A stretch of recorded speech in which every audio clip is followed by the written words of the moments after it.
The communications array on Station Omega-7 crackled with static before falling silent, forever. Captain Sarah Chen stared at the dead screen, her coffee growing cold in hands that trembled despite her best efforts to stay calm. 23 years of deep space service had taught her to read the signs. This wasn't equipment failure. This wasn't a solar storm. This was something else entirely. "How many stations have gone dark?" she asked, her voice barely above a whisper. Lieutenant Marcus Webb, barely old enough to legally drink back on Earth, swallowed hard before answering. 17, Captain. All outer rim colonies. All within the last 6 hours. Sarah closed her eyes. 17 stations. That meant roughly 40,000 souls had just vanished. No distress calls. No emergency beacons.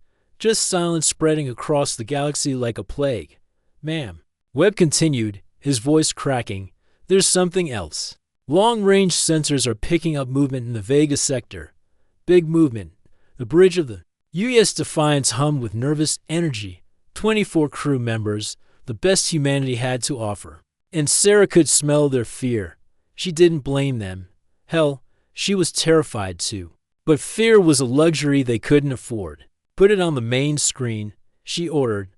The view screen flickered to life, showing a computer-enhanced image of deep space. At first, it looked like nothing more than distant stars. Then the computer began highlighting the anomalies, shapes. Massive shapes moving with purpose through the void. "Sweet mother of..." Engineering Chief Rodriguez whispered from behind them. The shapes weren't ships.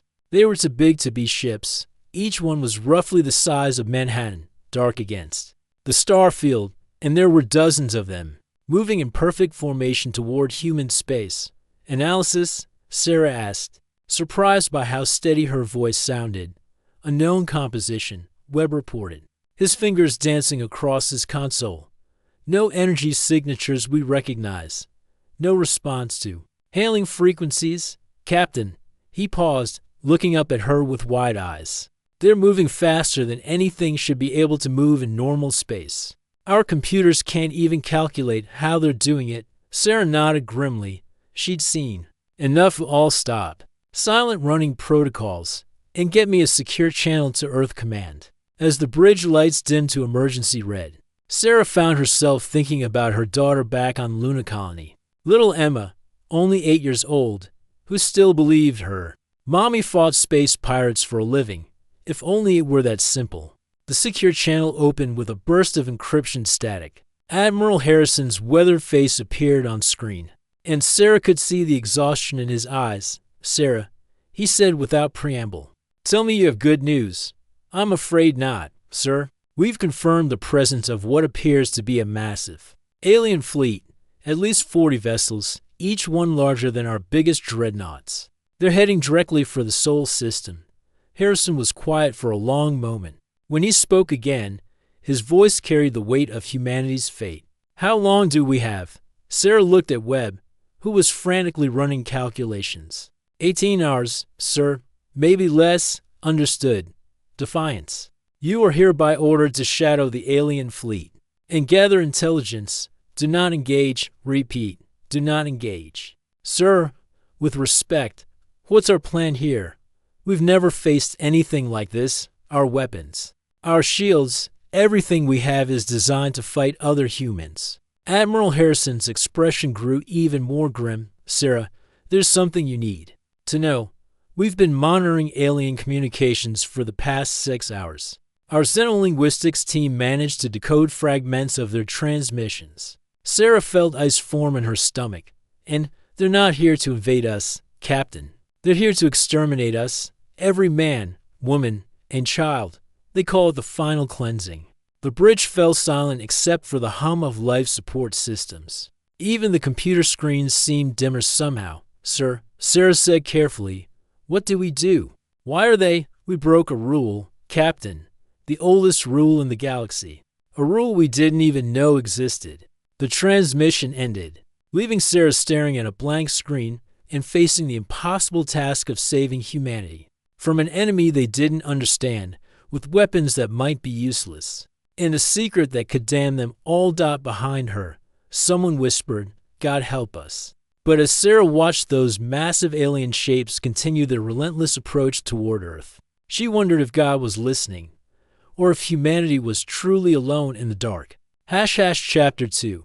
The rule we never knew. 6 hours later, the U's Defiance hung in space like a predator stalking its prey, except in this case, they were a minnow following a whale. Dr. Elena Vasquez, the ship's xenobiologist, had been working without sleep since the crisis began. Her normally pristine lab was now a chaos of alien language patterns, star charts, and empty coffee cups. Dark circles under her eyes made her look like she'd aged 10 years in one day. Captain, she called over the intercom, her voice hoarse. You need to see this, now. Sarah made her way through the ship's corridors, noting how quiet everything had become. Crew members spoke in hushed tones, if they spoke at all. The weight of impending doom had settled over them like a funeral shroud. She found Elena hunched over her main console, surrounded by holographic displays showing alien text, audio waveforms, and what looked like historical star maps. What do you have for me, Doc? Elena looked up, and Sarah was shocked by what she saw in the other woman's eyes. Not fear, not desperation, rage. Pure, burning rage. I've been analyzing the alien communications we intercepted. Captain, these beings call themselves the hegemony. They're not just exterminating us because we broke some rule. They're doing it because we proved something they never wanted anyone to know. Sarah pulled up a chair. Talk to me. Elena activated a holographic display showing a three-dimensional map of the galaxy.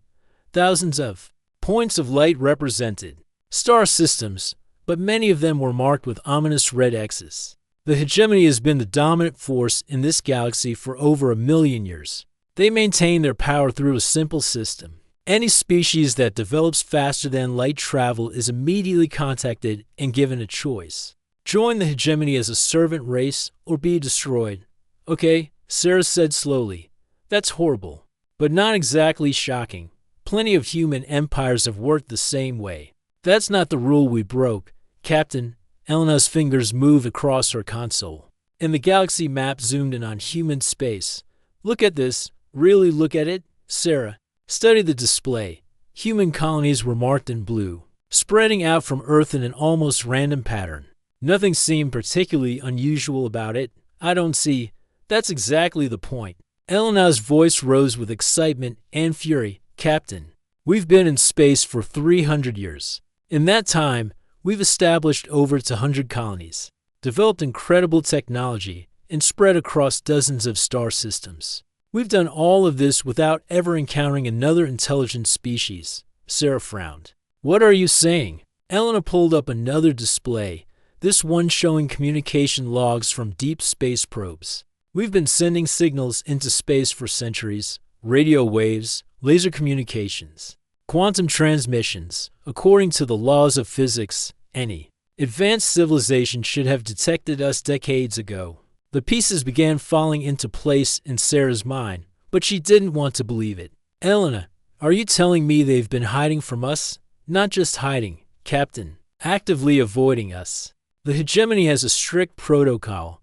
Newly spacefaring species are contacted within 50 years of developing FTL travel. We've had FTL for over 2 centuries. Elena brought up another display. This one showing alien communication transcripts with translation notes. Listen to this, she said, playing an audio file. The alien voices were harsh, guttural, but her computer provided a real-time translation. The humans continued to spread. Sector command request instructions. Maintain quarantine protocols. Continue observation. But they have exceeded the contact threshold by 847 rotations. The Council grows concerned. The Council fears what others fear. These beings are different. They must not be allowed to discover the truth. Sarah felt cold dread settling in her stomach. What truth? Elena's hands shook slightly as she pulled up the final display. It showed comparative data between human technological development and that of other species in the hegemony. Captain, in 300 years, humanity has developed Technology that took most other species over 1,000 years to achieve. Our ships are faster, our weapons more efficient, our computers more advanced, but that's not the worst part. She highlighted a section of the alien communications. We've been developing independently, without any guidance or technological sharing. Every innovation, every breakthrough, every leap forward, we did it ourselves. The hegemony has been studying us for 2 centuries, and they've reached a terrifying conclusion, which is that if left alone for another century or 2, humanity wouldn't just be able to challenge the hegemony, we'd be able to destroy them. Sarah sat back in her chair, the implications hitting her like a physical blow. So they've decided to eliminate us before we become a threat. Not just that, Elena said, her voice dropping to a whisper. They're calling it the final cleansing because they plan to erase all evidence that humanity ever existed, every colony, every ship, every trace of our civilization. They want to make sure no other species ever learns what we proved. What did we prove? Elena looked directly into Sarah's eyes. That the hegemony isn't invincible. That there's nothing special about them except the fact that they got to the party first. We proved that given enough time and freedom, any species can surpass them. Sarah stood up, her mind racing. The alien fleet was still approaching, and now she understood why they seemed so desperate to reach Earth quickly. It wasn't just about destroying humanity. It was about destroying the idea that humanity represented. Elena, how much of this have you been able to transmit to Earth Command? Everything, Captain. Admiral Harrison should have received my full report an hour ago. Sarah activated her communicator. Bridge, this is the Captain. Status report, Lieutenant. Webb's voice came through immediately. Captain, we're receiving a priority transmission from Earth Command. Admiral Harrison requests your immediate presence in the briefing room. As Sarah made her way through the ship, she could feel something changing in the atmosphere. Word was spreading among the crew about Dr. Vasquez's discoveries. But instead of increasing their fear, the truth seemed to be having the opposite effect. She passed a group of engineers discussing modifications to the ship's weapons systems. Their conversation stopped when they saw her, but not out of fear, out of respect, out of determination. In the briefing room, Admiral Harrison's face filled the main screen. Behind him, Sarah could see the chaos of Earth Command's war room. Officers rushing back and forth, screens displaying fleet positions, and in the background, the blue marble of Earth hanging in space like a defiant beacon. Sarah, Harrison said without preamble, Dr. Vasquez's report has changed everything. We're not just fighting for survival anymore. We're fighting for the right of every species in this galaxy to reach their full potential. What are your orders, sir? Harrison's expression was grim but determined. We're done running. Captain, it's time to show the hegemony exactly why they were right to fear us. As the transmission ended, Sarah felt something she hadn't felt since this nightmare began. Hope, not hope for survival that was still questionable, but hope that humanity would face its end with dignity, courage, and defiance. Outside the briefing room, she could hear the sounds of a ship preparing for war. But this wasn't just any war. This was a war that would determine whether the galaxy would remain forever under the boot of ancient tyrants, or whether the universe was big enough for newcomers who refused to bow. The hegemony had broken the oldest rule in the galaxy by trying to destroy a species that had never threatened them. Now it was time for humanity to write some new rules, starting with the rule that nobody got to decide who lived and who died based on fear alone. Chapter 3. The price of Firth hegemony fleet arrived at the edge of the Sol system exactly 18 hours after Sarah's first sighting. But they didn't come alone. From her position on the bridge of the Defiance, now part of humanity's hastily assembled defense fleet, Sarah watched as space itself seemed to tear open. Massive portals of twisted light appeared throughout the system, and through them came ships that defied every law of physics she'd ever learned. Jesus Christ, whispered Lieutenant Webb. How many are there? The answer came from their tactical officer, Commander Jackson. His voice steady despite the impossible odds they faced. Sensors are reading over 300 vessels, Captain, ranging from cruiser class to things that don't fit any classification we have. Sarah nodded grimly. Earth's entire defense fleet consisted of 47 ships, most of them originally designed for patrol duty or cargo transport against any reasonable enemy. They'd be slaughtered within minutes, but as Dr. Vasquez had discovered, the hegemony wasn't reasonable. They were terrified. "Captain," came Elena's voice over the comm from her lab. "I'm detecting massive energy fluctuations from the lead hegemony vessel. I think they're trying to communicate. Put it through." The main screen filled with static before resolving into an image. That made several crew members gasp. The being that appeared was vaguely humanoid, but wrong in subtle ways that hurt to look at. Its skin had a metallic sheen. Its eyes were too large and completely black, and when it spoke, its mouth moved in patterns that didn't match the sounds. I'm Fleet Commander Zeter of the Hegemony Enforcement Division, humans of the Sol System. You will surrender immediately and prepare for cleansing. Your species has violated the fundamental law and must be removed from existence. Sarah stood, smoothing her uniform. "This is Captain Sarah Chen of the United Earth Space Navy, Commander. I'm curious about this fundamental law. We'd like to understand what we did wrong." The alien's expression didn't change, but something flickered in those black eyes. "You exist without permission. You develop without guidance. You grow without restraint. These are violations of the natural order. Whose natural order?" Sarah asked, keeping her voice calm and reasonable. "We never agreed to any law.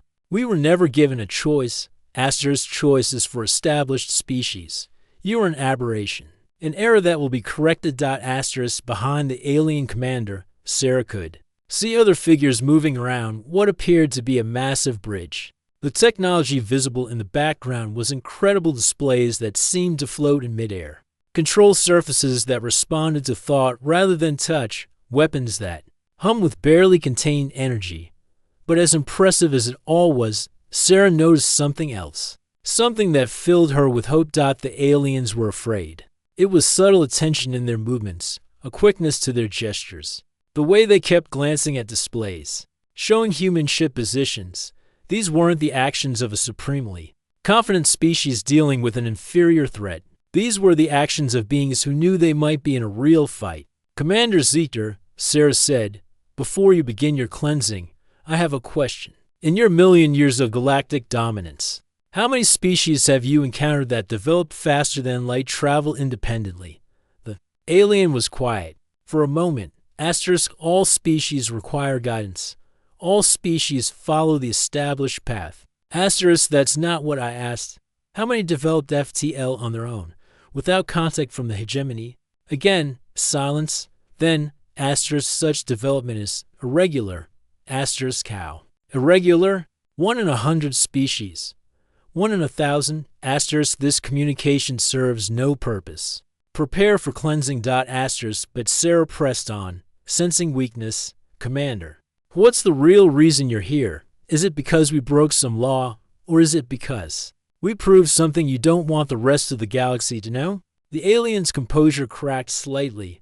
"You know nothing of galactic order. You are children playing with forces beyond your comprehension. Maybe. But we're children who figured out faster than light travel in 300 years. Well, it took your member species over 1,000. We're children who spread across dozens of star systems without any help. We're children who developed technology you've never seen before." Sarah paused, letting her words sink in. "Tell me, Commander, how many of your member species could build something like this?" She gestured to Lieutenant Webb, who activated a display showing the technical specifications of humanity's newest ship design. The UES Prometheus was still under construction in Earth orbit, but its projected capabilities were staggering, faster than anything in the hegemony fleet. Armed with weapons based on principles the aliens had never encountered, and powered by a fusion system that was impossibly efficient. For the first time since the communication began, Zeter showed genuine emotion. His eyes widened slightly, and he leaned forward. "Where did you obtain these designs?" "We didn't obtain them anywhere," Sarah said with a smile. "We invented them last month. Dr. Patricia Wong of the Lunar Research Station came up with the basic concept during her lunch break. The truth was even more devastating than Sarah let on. The Prometheus represented humanity's crash program to develop new technology. Since learning about the hegemony threat, in 6 hours, human engineers had made breakthroughs that had taken the aliens centuries to achieve. Asterisk impossible. Such advancement requires what? Permission? Guidance from a million-year-old empire that's so terrified of competition that it commits genocide rather than face a fair fight. Zichter's composure completely shattered.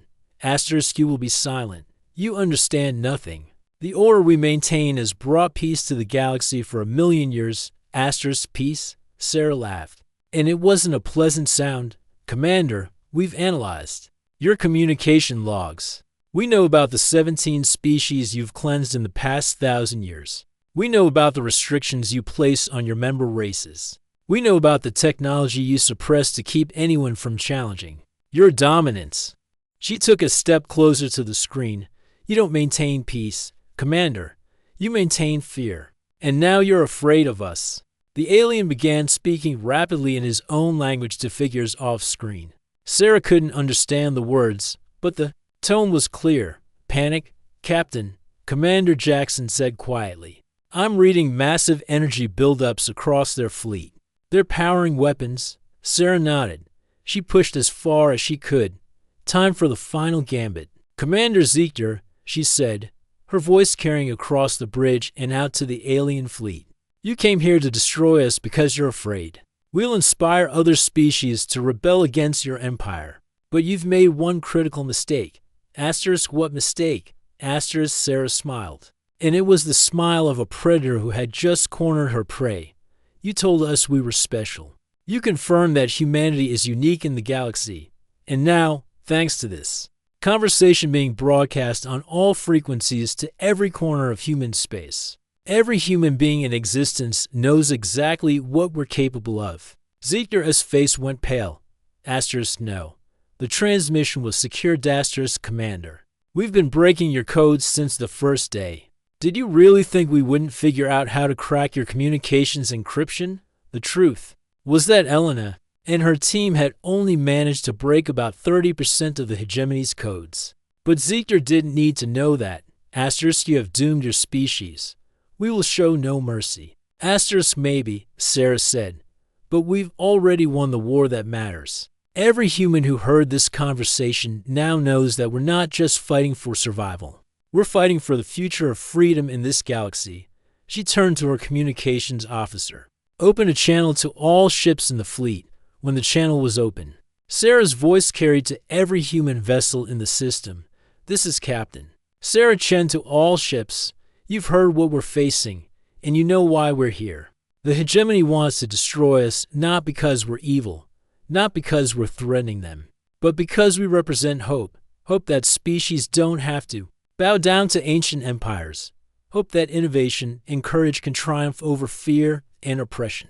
She paused, looking around her bridge at the faces of her crew, young and old, from a dozen different nations and colonies, but united in their determination. Today, we fight not just for humanity, but for every species in this galaxy that dreams of freedom.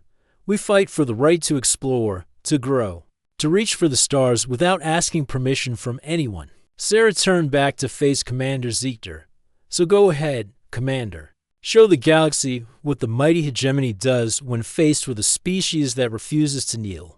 But remember, we're not the frightened primitives you expected to find. We're humanity, and we're about to show you exactly why you were right to fear us. As the transmission ended and the first energy blast began lighting up the space around Earth, Sarah felt something she'd never expected to feel in humanity's darkest hour: pride. They might not survive the next few hours, but they would face their end as free beings who had looked into the face of tyranny and refused to blink. The real war was about to begin. Chapter 4. The new Rulesti battle for humanity's survival lasted exactly 47 minutes. But what happened in those 47 minutes changed the galaxy forever. The hegemony attacked with the fury of an empire that had never faced real resistance. Energy beams that could vaporize small moons lanced through space, seeking human targets. Weapons that manipulated gravity itself crushed ships like empty cans. For the first 10 minutes, it looked like the slaughter everyone expected. But then humanity began to fight back.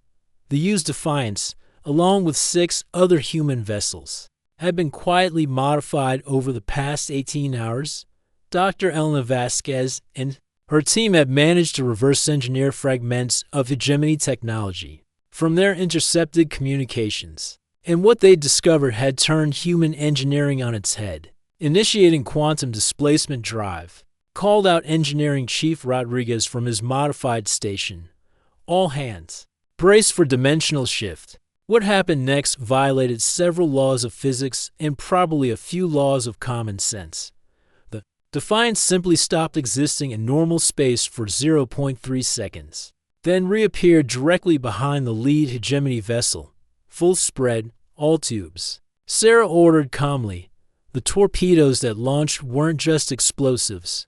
They were carrying humanity's newest invention, reality bombs. Weapons that didn't just destroy matter, but temporarily unraveled the local space-time continuum. The hegemony flagship, a vessel that had dominated the galaxy for 10,000 years, simply ceased to exist, not destroyed, not vaporized, gone, as if it had never been built. Across the comm channels, Sarah could hear alien voices screaming in languages that human computers couldn't even begin to translate. Asterisk impossible. Such weapons are forbidden. They violate the laws of reality. Asterisk Commander Jackson. Sarah said, ignoring the alien protests. Target their command vessels. Let's see how well their million-year-old empire handles some creative problem-solving. But the real surprise wasn't humanity's new weapons or their impossible ships. The real surprise was how quickly they learned. Lieutenant Webb, monitoring alien communications, looked up with amazement. Captain, they're trying to retreat. 3 of their battle groups are already falling back toward the jump points. Sarah frowned. Already? We've only been fighting for 20 minutes. Elena's voice came over the comm from her lab, barely containing her excitement. Captain, you need to see this. I've been monitoring their tactical communications, and their entire strategy is based on the assumption that they're fighting a primitive species that doesn't understand their technology, meaning they have no idea how to fight an enemy that adapts faster than they can think. Every time they use a new weapon against us, our computers analyze it, figure out how it works, and develop a countermeasure. They're not fighting humans, they're fighting human ingenuity backed by artificial intelligence systems they've never encountered. To prove her point, the UES Prometheus, fresh from the shipyards and crewed by volunteers who'd never flown together before, demonstrated what happened when human creativity met alien technology. Faced with a hegemony weapon that fired black holes, the human ship simply opened its own portal and redirected the attack back at its source. The resulting explosion took out an entire alien squadron. Asterisk, this is Commander Zeker to all hegemony forces. Initiate Protocol 7 immediately. Asterisk, Sarah didn't know what Protocol 7 was, but she could guess from the way the remaining alien ships began to cluster together. They're preparing for something big. All ships, evasive maneuvers. What the hegemony attempted next was their ultimate weapon, a device that could destroy entire star systems by destabilizing their sun. It was a weapon they'd never had to use before, because no species had ever forced them to consider mutual destruction. But as the weapon charged, something unexpected happened. Every human ship in the system suddenly accelerated toward the alien formation, not to attack, to protect. What are you doing? Zeker's voice cut across all frequencies, carrying a note of genuine panic. Sarah's response was broadcast to every ship in both fleets. Something you've apparently never learned. In a million years of existence, Commander, we're taking responsibility for our actions. The human ships arranged themselves in a perfect formation around the hegemony fleet. If the aliens fired their system killer weapon, they'd destroy themselves along with Earth. Asterisk, you're insane. Your entire species would die. Asterisk, maybe. Sarah said, but so would yours, and unlike you, we're not afraid to pay the price for our principles. For the first time in recorded galactic history, a hegemony fleet was faced with an enemy that valued something more than survival. It was a concept so alien to their thinking that their tactical computers literally couldn't process it. The standoff lasted for 17 minutes. 17 minutes during which the future of the galaxy hung in the balance. Then, impossibly, the hegemony fleet began to withdraw. Asterisk, this conflict is postponed. We will return with sufficient force to asterisk. No, Sarah interrupted. You won't. The main screen filled with a new image, Earth itself. But not as the aliens had ever seen it. Massive shipyards stretched across the planet's orbit, each one launching newly constructed vessels at an impossible rate. The moon had been converted into a fortress, bristling with weapons that defy conventional physics. And rising from Earth's surface, a space elevator was carrying resources and personnel into orbit at a pace that should have taken decades to achieve. Commander, in the past 18 hours, humanity has built more ships than your empire constructs in a year. We've developed technology that makes your million-year-old designs look like stone axes. And we've done it all because you made one critical mistake. Sarah paused, making sure her words would be recorded and transmitted across the galaxy. You united us. Every human being in existence now knows that we're not alone in the universe, and that freedom isn't free. You've given us something we've never had before, a common purpose. Commander Ziechter's image flickered on the screen, but he said nothing. Here's what's going to happen, Sarah continued. You're going to return to your empire and tell them exactly what you've seen. Here, you're going to explain that humanity is now galactic power, whether you like it or not, and you're going to make sure every species in your empire knows that there's an alternative to bowing down to ancient tyrants. Asterisk, the hegemony will never accept. Asterisk, the hegemony doesn't get a choice anymore. You see, while we've been talking, human ships have been spreading across the galaxy, not to conquer, to liberate. Every species you've kept under your boot is about to learn that freedom is possible. It was a bluff, but an effective one. Humanity barely had enough ships to defend Earth, let alone liberate the galaxy. But the hegemony didn't know that, and their own fear would do the rest. Asterisk, you cannot defeat the combined might of the hegemony. We have ruled for 1,000,000 years. Asterisk, Sarah smiled. Commander, you're still thinking like an empire. We're not trying to defeat you. We're trying to replace you. As the hegemony fleet retreated toward the edge of the system, Sarah allowed herself a moment of satisfaction. They'd won, but not in the way anyone expected. Captain, Lieutenant Webb said quietly. What happens now? Sarah looked around her bridge, at the faces of people who had just helped change the course of galactic history. Now, Lieutenant, we get to work. We have a galaxy to free, and about 1,000,000 years of oppression to undo. Outside the ship, space was filled with the debris of destroyed alien vessels and the lights of human ships, patrolling their newly defended system. But more importantly, it was filled with something that hadn't existed in the galaxy for a very long time. Hope. The oldest rule in the galaxy that might makes right, that ancient empires could crush newcomers without consequence, had been broken. In its place, humanity was about to write some new rules, rules about freedom, about innovation, about the right of every species to reach for the stars without asking permission. The hegemony had tried to destroy humanity because they feared what we represented. They'd failed, and in failing, they'd proven our point. The galaxy was big enough for everyone. It was time to make sure everyone knew it. Epilogue. The galaxy awakens. 6 months after the Battle of Sol. Captain Sarah Chen stood on the observation deck of humanity's newest starship, the Use Liberator, watching as another hegemony world declared its independence. It was the 47th such declaration this month. The revolution had spread faster than anyone could have imagined. Word of humanity's victory at Sol had reached the farthest corners of the galaxy, carried by alien refugees, intercepted communications, and most effectively, by the hegemony's own attempts to suppress the story. Captain, came Elena's voice over the intercom. She'd been promoted to Director of Alien Relations, a job that seemed to involve equal parts diplomacy and xenoarchaeology. We're receiving another transmission from the Kepler Liberation Front. They're requesting technical assistance with their planetary defense grid. Sarah smiled. The Kepler system had been under hegemony control for 3,000 years. Their liberation had taken exactly 6 days once the local population learned that resistance was possible. Tell them we'll have an engineering team there. Within the week, Sarah replied, and Elena, make sure they understand our terms. The terms were simple. Humanity would provide technology, training, and support to any species that wanted freedom. In exchange, they asked for only one thing, a promise that once liberated, these species would help liberate others. It was working better than anyone had dared hope. Captain Chen to the bridge, came Lieutenant Webb's voice. He'd been promoted to commander and was now serving as Sarah's first officer.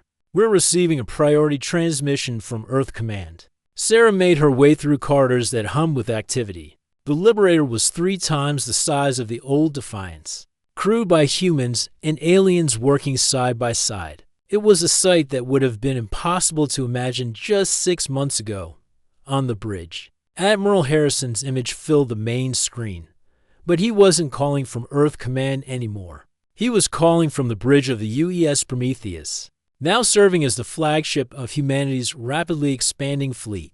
Sarah, he said, and she could hear the satisfaction in his voice. We've just received confirmation from the Rigel sector. The hegemony garrison there has surrendered without a fight. That makes 12 core worlds that have fallen in the past month. Sarah nodded. It was becoming a pattern. The hegemony's member species were discovering that their million-year-old overlords were far less invincible than advertised. More importantly, they were learning that they didn't have to accept oppression just because it was traditional. What's the status on the diplomatic front? Sarah asked. That's the interesting part. Harrison replied. We've been contacted by something called the Hegemony Reform Council. Apparently, there's a faction within their government that wants to negotiate a peaceful transition to a more democratic system. Sarah raised an eyebrow. And what do we think about that? Honestly, I think they're terrified. Intelligence reports suggest that over half their member species are in open revolt. They're losing control of their empire, and they know it. Elena appeared at Sarah's shoulder, carrying a tablet full of alien language patterns. Captain, there's something else you should know. We've been monitoring hegemony internal communications, and there's been a significant change in their messaging. What kind of change? They've stopped calling us aberrant or illegal. The latest communications refer to humanity as a rival galactic power. It's subtle, but it represents a fundamental shift in how they see us. Sarah understood immediately. The hegemony wasn't treating humanity as a rebellious slave species anymore. They were treating them as equals. It was a recognition that changed everything. Admiral, Sarah said, turning back to Harrison's image. What are your orders regarding this reform council? Harrison's expression grew serious. We're going to hear what they have to say. But Sarah, I want you to understand something. We're not negotiating from a position of weakness here. In 6 months, humanity has gone from an unknown species to the most influential power in the galaxy. We get to set the terms. As the transmission ended, Sarah found herself thinking about her daughter Emma, now 9 years old and attending school on Luna Colony. Emma's latest letter had mentioned that her class included students from 17 different species, all of them refugees whose families had sought sanctuary in human space. It was a small thing, but it represented something that had never existed in the galaxy before, a place where different species could live together as equals, where technological advancement was encouraged rather than restricted, where the question wasn't are you allowed to dream, but how big can you dream, Captain? Commander Webb said, interrupting her thoughts. We're approaching the rendezvous point. The alien delegates should be arriving soon. Sarah nodded. Today's meeting would be historic, the first formal diplomatic gathering between humanity and representatives from over 30 liberated worlds. They were calling it the Freedom Summit, and its stated goal was nothing less than drafting a new charter for galactic civilization. Any word from our friends in the hegemony? Sarah asked. Elena consulted her tablet. 3 different reform council delegations are requesting permission to attend as observers. Apparently, there's quite a bit of infighting in their government about how to respond to the changing situation. The changing situation was putting it mildly. In the 6 months since the Battle of Seoul, The galactic balance of power had shifted so dramatically that political scientists were calling it the greatest upheaval in recorded history. Species that had been enslaved for millennia were not only free, but were rapidly developing technology that surpassed their former masters. "Captain, you should see this," called their newest crew member, Lieutenant Zara Cole Fanny of the recently liberated Andorian Republic. She was humanity's first alien bridge officer, and her species' natural telepathic abilities had proven invaluable in negotiations with other telepathic races. The hegemony just issued what they're calling an imperial decree of recognition, Zara reported, her scaled features showing what Sarah had learned was the Andorian equivalent of amazement. They're formally acknowledging humanity as a sovereign galactic power, with rights to territorial expansion and diplomatic representation. Sarah almost laughed. 6 months ago, the hegemony had tried to commit genocide against humanity. Now they were formally recognizing human sovereignty as if it were their idea. Fear, she reflected, was a remarkable motivator. There's more, Zara continued. They're also announcing the Voluntary Autonomy Program, essentially offering limited self-governance to their member species. Too little, too late, Elena muttered. Half their member species have already declared complete independence. The main view screen AC activated, showing the approach of dozens of ships from across the galaxy. Each vessel represented a different species, a different world that had thrown off the chains of ancient oppression. The diversity was staggering. Crystalline beings from the Rigel system, gas giant dwellers from the Outer Rim, machine intelligences that had gained sentience under hegemony rule. But what struck Sarah most was what they all had in common: hope. "Incoming transmission," Webb reported. "It's from the lead ship of the Centauri delegation." The screen filled with the image of Ambassador Tervanth, a being that looked like a cross between a humanoid and a living crystal formation. When he spoke, his voice resonated with harmonics that human ears found strangely musical. "Captain Shen, on behalf of the Centauri Republic and all free peoples of the galaxy, I thank you for making this gathering possible. For the first time in our recorded history, we meet not as subjects or servants, but as equals." Sarah felt a familiar surge of pride. "Ambassador, the honor is ours. Humanity looks forward to building a future where every species can reach its full potential." As more ships arrived and more delegates made contact, Sarah found herself thinking about the journey that had brought them to this moment. It had started with fear of an unknown enemy, fear of extinction, fear of failure. But somewhere along the way, that fear had transformed into something more powerful. Purpose. Humanity hadn't just survived the hegemony's attempt at genocide. They'd used it as a catalyst to become something greater than they'd ever imagined possible. In defending themselves, they'd accidentally started a galactic revolution, Captain, Elena said, approaching with a serious expression. "There's something we need to discuss before the summit begins. Intelligence has been analyzing the long-term implications of our technological sharing with liberated species, and we may have created a problem. Some of these species are advancing so rapidly that they're developing capabilities we haven't even thought of yet. The Vegan Collective just achieved what they're calling quantum consciousness, the ability to exist in multiple realities simultaneously." Sarah frowned. "Are you saying we've made them too powerful?" "Not too powerful, too free, Captain. We've unleashed something that can't be controlled or contained. Innovation, creativity, the drive to explore and grow. We've given that to dozens of species simultaneously." Elena paused, looking out at the gathering fleet of alien vessels. "In 50 years, some of these species might be as far ahead of us as we were ahead of the hegemony. The question is, are we prepared to live in a galaxy where humanity isn't the most advanced species?" It was a profound question, and one that cut to the heart of what they'd been fighting for.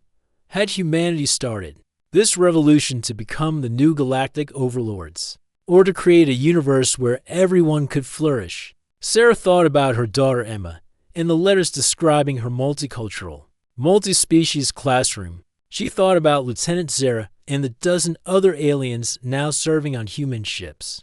She thought about the reports of human colonies where alien refugees were not just welcomed but celebrated for the new perspectives they brought. Elena, Sarah said finally, the day we start fearing other species' success is the day we become the hegemony. Before Elena could respond, alarms began sounding throughout the ship. Not combat alarms, communication alarms. Captain, Webb called. Out, his voice tight with excitement. We're receiving a transmission on the old hegemony emergency frequency. It's Commander Ziegler. Sarah felt her blood turn cold. The alien commander who had tried to destroy humanity was the last person she expected to hear from. Put him through. The screen filled with Ziegler's familiar metallic features. But something was different. He looked older, more tired, and when he spoke, there was something in his voice that Sarah had never heard before. Humility. Captain Chen, I request permission to address the Freedom Summit as a representative of former hegemony forces. Former. Sarah asked, the hegemony as you knew it no longer exists. The empire has fractured into dozens of competing factions. Some seek to continue the old ways. Others have chosen a different path. Ziegler paused, and Sarah could see the struggle in his alien features. I represent a coalition of hegemony worlds that wish to join your alliance. We have much to answer for, but we also have much to contribute. We ask not for forgiveness, but for the chance to help build the future you have envisioned. Sarah looked around her bridge at the faces of her crew, human and alien, young and old, all united in their commitment to freedom and progress. The decision wasn't really hers to make alone, but she knew what her answer would be. Commander Ziegler, you're welcome to attend the summit, but understand that if you're asking to join our alliance, you'll be held to the same standards as everyone else. No special privileges because you used to be in charge. No exceptions because you have advanced technology. You'll be judged by your actions, not your history. For the first time since Sarah had known him, Ziegler smiled. It was an unsettling expression on his alien features, but it seemed genuine. Captain, that is all we ask, the chance to prove that we, too, can change, as the transmission ended. Sarah realized that they'd reached another milestone in galactic history. The Freedom Summit wouldn't just be about liberated species. It would be about redemption, second chances, and the possibility that even ancient empires could learn to embrace new ways of thinking. All ships, this is Captain Chen, she announced. On the fleet-wide channel, the Freedom Summit is now officially in session. Today, we're not just representatives of our individual species or worlds. We're architects of a new galactic civilization. She paused, looking out at the stars that no longer seemed cold and distant, but warm with possibility. Our goal isn't to replace one empire with another. Our goal is to make sure that no species ever again has to choose between freedom and survival. We're here to prove that the galaxy is big enough for everyone's dreams. As the delegates began transferring to the summit station that had been constructed for this historic moment, Sarah felt a deep sense of satisfaction. Humanity had broken the oldest rule in the galaxy, the rule that said might makes right, that the strong could oppress the weak without consequence. In its place, they were writing new rules. Rules about cooperation instead of domination. Rules about innovation instead of stagnation. Rules about hope instead of fear. The hegemony had tried to destroy humanity because they represented change.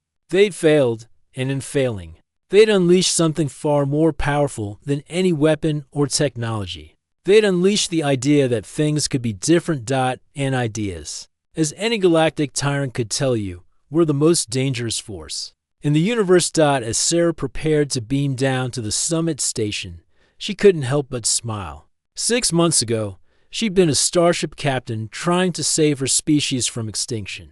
Today, she was helping to design a new form of galactic civilization. Not bad for a species that had supposedly broken the oldest rule in the galaxy. The future was unwritten, full of challenges and uncertainties. But for the first time in galactic history, it was a future that belonged to everyone. And that, Sarah thought as she stepped into the transporter beam, was worth fighting for.